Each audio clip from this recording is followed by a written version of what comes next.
2016 में जाट आरक्षण के लिए जिन भाइयों ने कुर्बानी दी थी उनको सच्ची श्रद्धांजलि अर्पित करने लिए ये सारा समाज इकट्ठा हुआ। सरकार ने साजिश करते हुए इनको या तो डायरेक्ट शूट आउट में शहीद किया है या तकलीफ दे के बारीकी तकलीफ दे के एक लंबे समय में 2 दिन में 4 दिन में इनको जान से मारने का काम किया है। अपने यहाँ चौधरी छोटू राम जी का धाम बन रहा जसिया में, यहाँ से कुछ आवाज उठनी शुरू हुई है। देखते हैं आगे भविष्य में क्या होता है। हो सकता है प्रधान जी वाली बात है, ऊँट किस साइड में करवट ले ले उस समय बताए। कौन को समृद्ध को मानना जाता है। हाँ, वो मान्यता है आजकल नहीं रही, वो मान्यता है लेकिन आजकल आर्थिक स्थिति कमजोर होगी, वो जमीन नहीं रही, समझ गए। इसलिए हम भी भाईचारा बनना था। इस बिरादरी भाईचारा और समाज को फिर से एकजुटता की मुहिम चलाएंगे और हमें समय लग सकता है लेकिन इस मुहिम हम कामयाब होंगे। भाई या बेटे जो शहीद हुए हैं जाट आरक्षण आंदोलन के दौरान, उनके घरों में जाकर के उनके आर्थिक और सामाजिक हालातों का पता लगाएंगे। समाज ने यशपाल मलिक पर भरोसा किया और उसने समाज को, मैं कहता हूँ कि धोखा दिया। सरकार ने भी धोखा दिया और उसने भी धोखा दिया, जिसके कारण ये किसान समाज जाट आरक्षण फैल रहा है। हमारे जो खाप है वो बहुत अच्छा कर रही है, कहीं कहीं बाढ़ राहत कार्य के लिए कर रही है, कहीं बच्चों का मनोबल बढ़ाती है, कभी खिलाड़ियों का सम्मान करती है, कभी शहीदों का सम्मान करती है। तो खाप एक बहुत बड़ा हिस्सा है समाज का, और जब खाप कोई कार्य करती है तो उसका सही संदेश जाता है। ऐसी हालात परिस्थिति दोबारा आ जाए और शायद हो सकता है संघर्ष करने की जरूरत भी ना पड़े, सरकार वैसे ही दे दे। कई बार सरकार भी अपने उल्लू फिट करने के लिए कई बार फैसला बदलती रहती है, करती रहती है। भाईचारा इकट्ठा होगी ना, लग रहे हैं शांतिपूर्वक करेंगे, मान लेगी हमारी सरकार नायब सानी से मिलेंगे, इकट्ठे होगी ये गवर्नमेंट मान लेगी हमारी। देखिए दादरी न्यूज चैनल पर सभी दर्शकों का स्वागत है।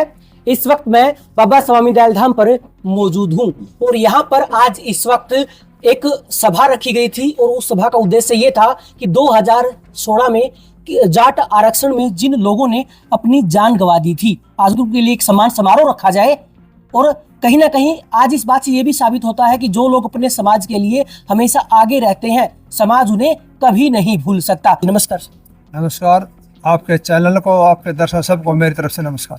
आज क्या विशेष बातचीत हुई आपकी सम्मान समारोह? ऐसा है, बाबा शामी दाल तपोभूमि पर फोगाट खाप द्वारा एक ही आयोजन किया गया था, जो 2016 में जाट आरक्षण के लिए जिन भाइयों ने कुर्बानी दी थी उनको सच्ची श्रद्धांजलि अर्पित करने लिए ये सारा समाज इकट्ठा हुआ।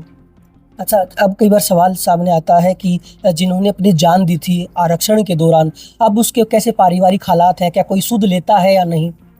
ऐसा है, उस टाइम तो तमाम खापों ने, हर खाप ने अपनी तरफ से सब ने पूरा सहयोग किया था और आज की सभा के अंदर ये सामूहिक तमाम भाइयों ने मिलकर फैसला लिया गया कि हम एक कमेटी गठित करेंगे और वो कमेटी जाके उन तमाम परिवारों से घरों में जाके मिलेंगे, उनकी आर्थिक हालत क्या है, सामाजिक पृष्ठभूमि क्या है, क्या तकलीफ है, उसके लिए भी अगर किसी प्रकार को प्रॉब्लम है तो हम उसकी तरफ अपनी तरफ से भी तमाम खापे उसका जिस प्रकार पहले मदद करिए वैसे मदद करें। जी प्रधान जी, अगर बात करें तो लगभग 9 साल बीत चुके हैं उस पूरे मामले को हुए, आज कैसे हालात हैं? काफ़ी लोगों पर केस भी दर्ज हुए थे, जेलों में भी गए।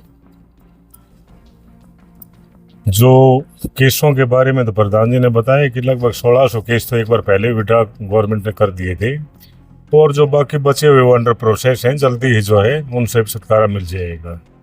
रही बात परिवारों की, तो आज हमने ये फैसला लिया है, यहाँ हमारी सांगवान खाप के प्रधान जी और फोगाट खाप और अन्य खापों के पदाधिकारी भी आए हुए थे, तो हमने ये फैसला लिया है कि सभी खापों के पदाधिकारी या अन्य हमारे सदस्यगण मिलकर के एक कमेटी बनाएंगे, कमेटी गठित की जाएगी और वो कमेटी जितने भी हमारे 21 से हमारे भाई या बेटे जो शहीद हुए हैं जाट आरक्षण आंदोलन के दौरान, उनके घरों में जाकर के उनके आर्थिक और सामाजिक हालातों का पता लगाएंगे और जैसी भी ज़रूरत होगी उनकी ज़रूरत के हिसाब से उनकी जो है सहायता की जाए।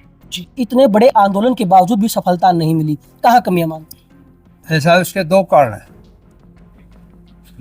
बीजेपी सरकार के अंदर एकमात्र आंदोलन किसान आंदोलन कामयाब रहा जिसमें सरकार को नतमस्तक होना पड़ा और किसान की बात को मानना पड़ा, तीनों कानून वापस लिए। इसके अलावा जितने भी, चाहे आंगनबाड़ी थी, आशा वर्कर थी, जितने भी आंदोलन थे, चाहे कर्मचारी थे, चाहे पटवारी थे, इस सरकार ने, चाहे वो जाट आरक्षण था, इस सरकार ने किसी भी आंदोलन को कामयाब नहीं होने दिया। आपस में फूट डलवा के उसको कुचलने का काम किया, और उसी का परिणाम यह है कि जाट आरक्षण में भी मैं तो ये भी कह सकता हूँ, जो नेतृत्व था किसी भी आंदोलन के अंदर, किसी भी लड़ाई के अंदर कामयाब होने के लिए नेतृत्व बहुत ज़रूरी है। पूरे समाज ने यशपाल मलिक पर भरोसा किया और उसने समाज को, मैं कहता हूँ कि धोखा दिया। सरकार ने भी धोखा दिया और उसने भी धोखा दिया, जिसके कारण ये किसान समाज जाट आरक्षण है ना, कोई आंदोलन जब भी खत्म हो जाता, जब उसमें बीच में से कोई दरार आ जाती है। हर बार हर आंदोलन के अंदर हरियाणा के भाइयों ने उत्तर प्रदेश के भाइयों को भरोसा किया, लेकिन जिस प्रकार का भरोसा, जिस प्रकार का विश्वास लोगों ने करा, उन्होंने कभी भी वो विश्वास कायम नहीं रखा और हर बार समाज को धोखा खाना पड़ा। जो कोई भी साथी अपनी कौम के लिए या कौम की भलाई के लिए, अपने अधिकारों की रक्षा के लिए शहीद होता, साथ देता है, तो उसका हमारा फर्ज बनता है पीछे वालों का कि उसको याद किया जाए, उनकी कुर्बानी ज़ाया ना हो, और साथ साथ उनके द्वारा जो भारत दर्शन दिखाया गया है या जिस कार्य के लिए उन्होंने अपने साथ दी है, तो उसको आगे मतलब पूरा किया जाना चाहिए। ये ज़रूरी है, और हर साल खाप के द्वारा जो है इनकी श्रद्धांजलि सभा का आयोजन किया जाता है। प्रधान जी, क्या भविष्य में दोबारा से एक बार आंदोलन शुरू हो सकता है जिस तरह से अब हालात बन रहे हैं? ऐसा है, समय परिवर्तनशील है, कन्वर्ट बदलता रहता है, हालात परिस्थिति आएंगी, तो हर चीज़ संभव है, कोई चीज़ असंभव तो है नहीं, कुछ भी हो सकता है ऐसी हालात परिस्थिति दोबारा आ जाए, और शायद हो सकता है संघर्ष करने की जरूरत भी ना पड़े, सरकार वैसे ही दे दे। कई बार सरकार भी अपने उल्लू फिट करने के लिए कई बार फैसला बदलती रहती, करती रहती, ये भी संभव, पर नहीं भी होया तो हो सकता है समाज किस टाइम करवट ले ले, हो सकता है भविष्य के अंदर। कोई ये थोड़ी कह सकता है कि भाई ऐसा नहीं है, एवरीथिंग इज पॉसिबल, हर चीज़ संभव है। मांग तो उठ सकती है, और अभी कुछ दिनों से हम देख रहे हैं व्हाट्सएप के जरिए और न्यूज़पेपर के जरिए, शायद जो अपने यहाँ चौधरी छोटू राम जी का धाम बन रहा जसिया में, यहाँ से कुछ आवाज़ उठनी शुरू हुई है। देखते हैं आगे भविष्य में क्या होता है। हो सकता है प्रधान जी वाली बात है, ऊँट किस साइड में करवट ले ले समय बताएगा, और उठनी भी चाहिए। हम तो ये कह रहे हैं कि ज़रूर जो है इसका जो है जो सच्ची श्रद्धांजलि हम जब भी मानेंगे जब हमें जो है जाट कौम को आरक्षण मिल जाएगा। अच्छा प्रधान जी, अगर बात करें तो जाट पात की भी काफ़ी चर्चाएं गर्मा गई थी आरक्षण के दौरान, जबकि वो उन चीज़ों से रिलेट भी नहीं करता था। तो अगर अब भविष्य में ऐसी परिस्थिति आरक्षण की बने तो फिर क्या कहना चाहेंगे आप? ऐसा है कि सरकारें बदलती रहते हैं, आते रहते हैं, जाते रहते हैं, आंदोलन होते रहते हैं, कामयाबी मिलती रहती है, बिगड़ते रहते हैं, लेकिन सबसे ज़रूरी है हमारा भाईचारा रहना चाहिए। वो हो ना हो, लेकिन भाईचारा होगा तो दुख की घड़ी में भी इकट्ठे बोल के दुख को काट लेते हैं।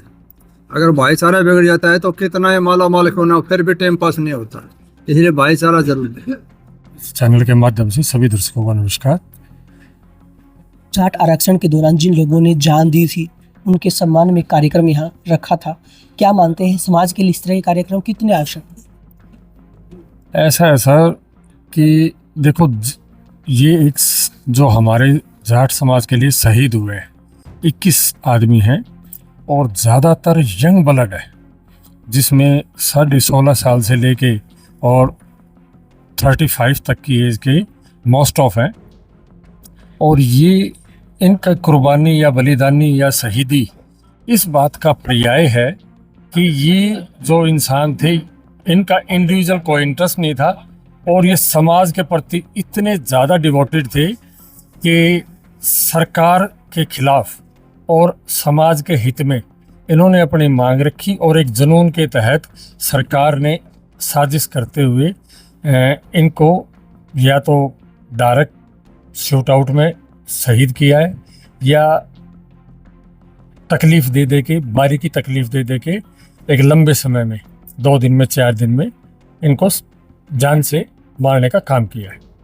एक बात। सेकंड, ये जो शहीदी है ये हमारी कास्ट के लिए और किसी भी समाज के लिए गौरव की बात है, और हमारी यह नैतिक व मौलिक जिम्मेदारी बनती है कि हम इन अपने शहीदों को हमेशा याद रखें और इनको अपना आइडियल मानते हुए अब जो सपना ये अधूरा छोड़ गए उस सपने को पूरा करने की कोशिश करते रहें और समाज में भाईचारा बरकरार रखते हुए अपने एम को अचीव करें। क्या कहना चाहेंगे जो लोग समाज के लिए आगे आते हैं, अपनी शहादत देते हैं, अपनी जान देते हैं, क्या समाज कभी उन लोगों को भूल पाएगा? नहीं, कभी भी कोई भी समाज का आदमी उन लोगों को भूल नहीं सकता, उस परिवार को नहीं भूल सकता, उस माँ को नहीं भूल सकता जिससे वो शहीद जन्मे हैं। और हमेशा समाज उन परिवारों का ऋणी रहेगा। और ये मेरी एक अपनी दिली इच्छा है कि ऐसे शहीदों की छोटी या जैसी भी हर समाज में अपने अपने जगह पे प्रतिमाएं लगानी चाहिए और अपने बच्चों को और अपने परिवारजन को, हर इंसान को ये बताना चाहिए कि ये वो इंसान है जिन्होंने अपने समाज को उठाने के लिए अपनी बलिदानी दी है, अपनी शहादत दी है और उसका सम्मान करते हुए उनके जो भी सपने अधूरे हैं उनको पूरा करने की कोशिश करनी। समाज के लिए तो अच्छी प्रेरणा है, युवा पीढ़ी को भी पता चले। और अब हम तो इसकी पूरे दादरी जिले के खापे और पदाधिकारियों को एक मीटिंग बुला के ये फैसला लेंगे कि भाई 36 जात और समाज को इकट्ठा करने के लिए एक मुहिम चलाएंगे और उसमें फैसला लेंगे कि पूरे हरियाणा की खापें को हम एक बार पदाधिकारी और उनको बुला के एक मीटिंग रखेंगे और उसमें ये फैसला, ये मुहिम चलाएंगे कि भाई 36 बिरादरी भाईचारा और समाज को फिर से एकजुटता की मुहिम चलाएंगे। और हमें समय लग सकता है लेकिन इस मुहिम हम कामयाब होंगे। लेकिन इनका कहना है कि समय लग सकता है लेकिन जो मांग थी वो आज भी जो कि तो बरकरार है और शायद हो सकता है कि कुछ समय के बाद ये मांग जो है प्रत्यक्ष या अप्रत्यक्ष रूप से पूरी भी हो जाए। बलराज जी, अगर बात करें तो खाप पंचायतें समाज की रीढ़ की हड्डी है। ऐसे में खाप की पंचायतें जिस तरह से उन क्रांतिकारियों को याद करती हैं, क्या ऐसे में समाज ऐसे लोगों को नहीं भूल सकता जो समाज के लिए हमेशा खड़े रहते हैं? कदापि नहीं भूलना चाहिए ऐसे लोगों को। और खाप जो होती है ना, खाप का मतलब होता है, खा का मतलब आसमान। आसमान जैसे सबको एक जैसी छाया देता है, आसमान सबके लिए बराबर है। और पै का मतलब है पानी, और खाप का मतलब है आसमान के बराबर और पै पानी की तरह निर्मल। जो खाप फैसला लेती है, आज हमारी खाप का बहुत अच्छा एक सराहनीय कदम था, सराहनीय कार्य किया था कि शहीदों के सम्मान में एक समारोह का आयोजन किया गया था। और शहीद किसी एक कौम, जाति या गांव का नहीं होता, शहीद समाज की धरोहर होती है। शहीद का बहुत बड़ा दर्जा होता है और अगली पीढ़ी इस बात से सीख ले कि किस तरह से बिना स्वार्थ के, बिना किसी अपने निजी काम से, उन्होंने अपने जायज हक था, जो डिमांड थी, मांग थी, उसके बदले में अपनी जान की बलिदानी दी। और हमारी खाप और सांगवान खाप मिलके आज ये आयोजन किया गया था। और हम सब इस बात से सीखते भी हैं कि हमारे जो खाप है वो बहुत अच्छा कर रही है। कहीं कहीं बाढ़ राहत कार्य के लिए कर रही है, कहीं बच्चों का मनोबल बढ़ाती है, कभी खिलाड़ियों का सम्मान करती है, कभी शहीदों का सम्मान करती है।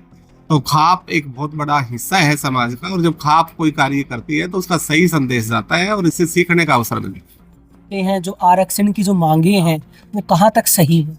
सही है जी, 100% सही है। जाट कौम को समृद्ध कौम मानना जाता है। हाँ, वो मान्यता है, आजकल नहीं रही नहीं, वो मान्यता है, लेकिन आजकल आर्थिक स्थिति कमजोर होगी, वो जमीन नहीं रही, समझ गए। इसलिए हम भी भाईचारा मिलना था वहाँ का।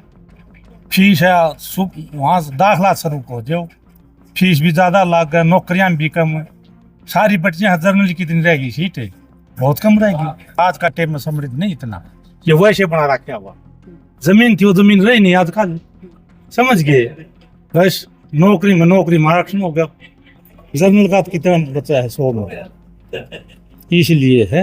और वो भाईचारा इकट्ठा होगी ना, लग रहे हैं शांतिपूर्वक करेंगे, मान लेगी हमारी सरकार, नायब सैनिक से मिलेंगे इकट्ठे होगी, तो ये गवर्नमेंट मान लेगी हमारी शांतिपूर्वक।